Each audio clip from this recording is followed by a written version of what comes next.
Hey everyone! If you've ever spent money in Fortnite, you might actually be owed some of it back, thanks to a recent FTC settlement. So in this quick tutorial, I'll show you exactly how to file for your Fortnite refund step by step. Let's get straight into it. First things first, head over to the official FTC Refund page. Once you're there, you'll see a brief overview of the requirements and who qualifies. The process is surprisingly simple. No complicated forms or long waits. From this page, choose Apply for a Refund. Now, if you received an official email from the FTC about this refund, go ahead and click Yes when asked. Then click Next to continue. If you selected Yes earlier, you'll be asked to enter the claim ID that was included in your FTC email. Type it in, complete the CAPTCHA, and hit Next. But if you didn't get an email or a claim ID, don't worry. There's another option. Click the link that says something like Don't have a claim ID. This will take you to a page where you'll enter your Epic Games account ID instead.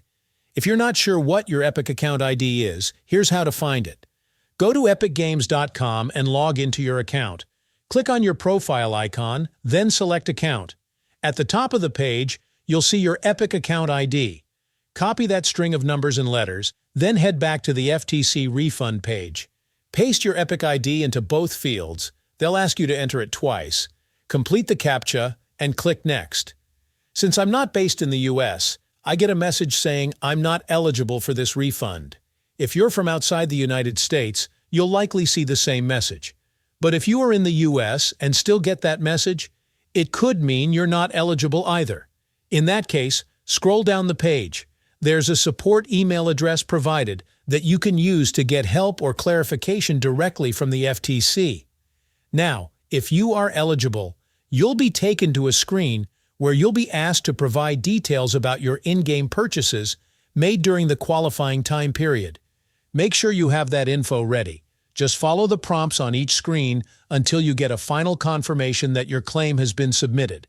As I'm personally not eligible for the refund, so I won't be able to go through the entire process myself. Let me know in the comments if you were eligible and how far you got in the process. What kind of information did they ask for on the final screen? I'd love to hear your experience.